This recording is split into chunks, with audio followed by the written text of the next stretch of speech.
The Trump administration is deploying law enforcement tactical units from the southern border as part of a supercharged arrest operation in sanctuary cities across the country, an escalation in the president's battle against localities that refuse to participate in immigration enforcement. The specially trained officers are being sent to cities including Chicago and New York to boost the enforcement power of local immigration and customs enforcement officers, according to two officials who are familiar with the secret operation. Additional agents are expected to be sent to San Francisco, Los Angeles, Atlanta, Houston, Boston, New Orleans, Detroit and Newark, New Jersey.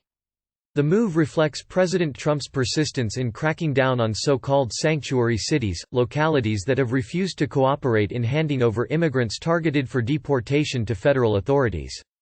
It comes soon after the Justice Department and Department of Homeland Security announced a series of measures that will affect both American citizens and immigrants living in those places. Lawrence Payne, a spokesman for Customs and Border Protection, confirmed that the agency was deploying 100 officers to work with ICE, which conducts arrests in the interior of the country, in order to enhance the integrity of the immigration system, protect public safety, and strengthen our national security. The deployment of the teams will run from February through May, according to an email sent to CBP personnel, which was read to The New York Times by one official familiar with the planning. Among the agents being deployed to sanctuary cities are members of the elite tactical unit known as BORTAC, which acts essentially as the SWAT team of the Border Patrol. With additional gear such as stun grenades and enhanced special forces type training, including sniper certification, the officers typically conduct high-risk operations targeting individuals who are known to be violent, many of them with extensive criminal records. The unit's work often takes place in the most rugged and swelteringly hot areas of the border. It can involve breaking into stash houses maintained by smuggling operations that are known to be filled with drugs and weapons.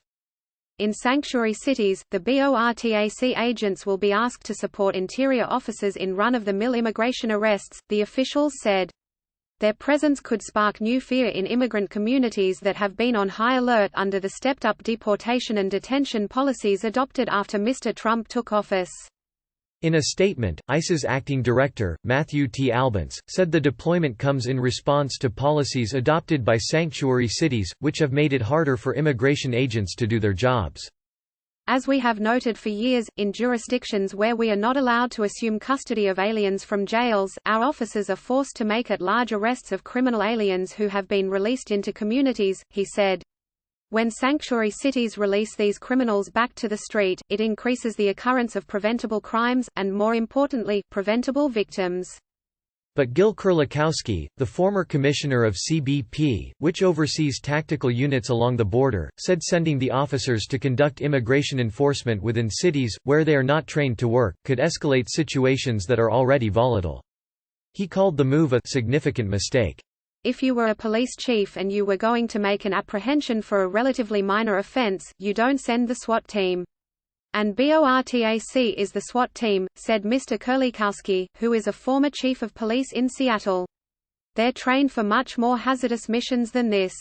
It was a gun-wielding BORTAC agent who, in April 2000, seized Elian Gonzalez, a Cuban boy who was embroiled in an international asylum controversy, from his uncle's arms after agents had forced their way into the home where the boy was staying.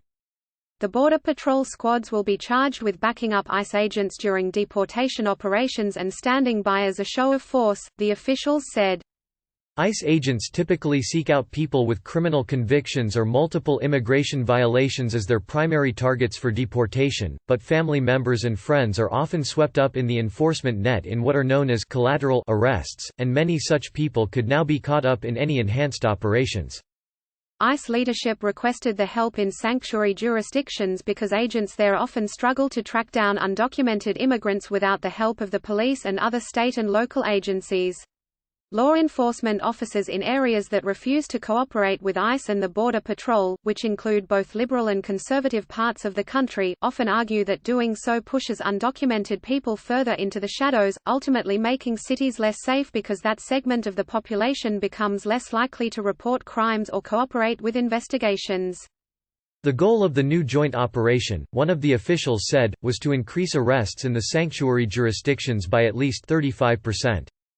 The operation reflects an increasingly hawkish approach to immigration enforcement, following the firings and resignations of leaders who have been viewed in the White House as unwilling to take the harsh steps Mr. Trump and his advisers view as necessary to slow illegal immigration. Other recent attempts at aggressive enforcement by ICE have faltered, such as a series of raids targeting more than 2,000 migrant families that were planned during the summer of 2019. Mr. Trump's advance warnings on Twitter led many of those who were targeted to refuse to open their front doors, and ultimately, only 35 of those who had been targeted were arrested in the operation's first several weeks.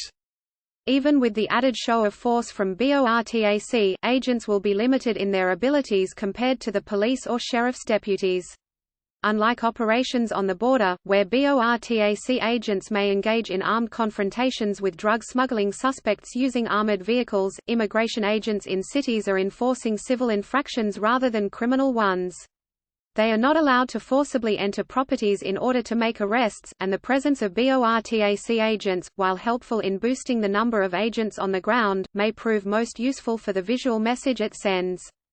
The agents will not be busting down doors or engaging in shootouts, said one official with direct knowledge of the operation, who like the other official would not be identified because he was not authorized to discuss it. Some CBP agents are permitted certain enforcement powers, including setting up immigration checkpoints, within 100 miles of a land or coastal port. Noreen Shaw, Senior Advocacy and Policy Counsel for the American Civil Liberties Union, questioned whether the teams would use that authority in the targeted cities, most of which are within that 100-mile zone. "This is about further militarizing our streets," Ms. Shah said. "It could actually have deadly effects. We could see CBP officers who aren't trained for interior enforcement using aggressive force."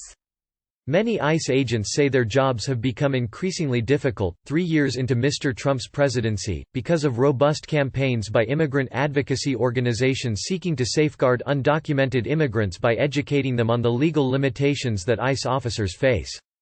As a result, in many communities where undocumented immigrants live, people now turn immediately to their phones when ICE agents are spotted to alert neighbors that they should stay inside. Mr. Trump campaigned on a promise to crack down on sanctuary cities. Within a few months of taking office, the Justice Department moved to withhold certain federal funds from the jurisdictions. Last week, the department filed suit against state and local governments in California, New Jersey and Washington state over sanctuary policies there.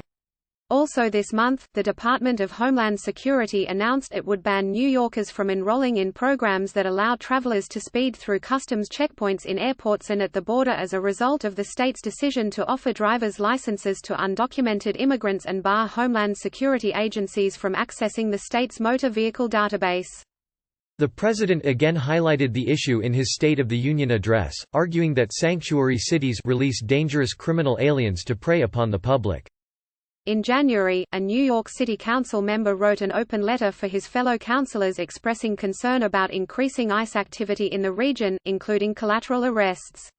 Last week, an acquaintance of a man in New York who was being arrested by ICE was shot in an incident that the agency later blamed on sanctuary policies.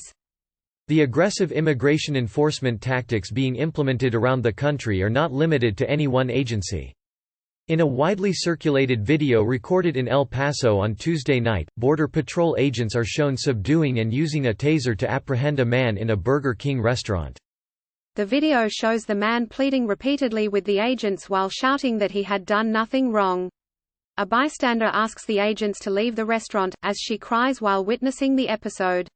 While the man was writhing in pain on the floor after being stunned repeatedly, another woman in the video approached the agents and asked, "Why are you still hitting him?" A Border Patrol spokesman said in a statement that the apprehended man was a suspected alien smuggler, without offering any evidence to support that assertion. The spokesman did not respond to a request for the man's name and nationality. The man refused to cooperate with the verbal instructions and attempted to avoid being handcuffed, and a struggle ensued, the Border Patrol spokesman said.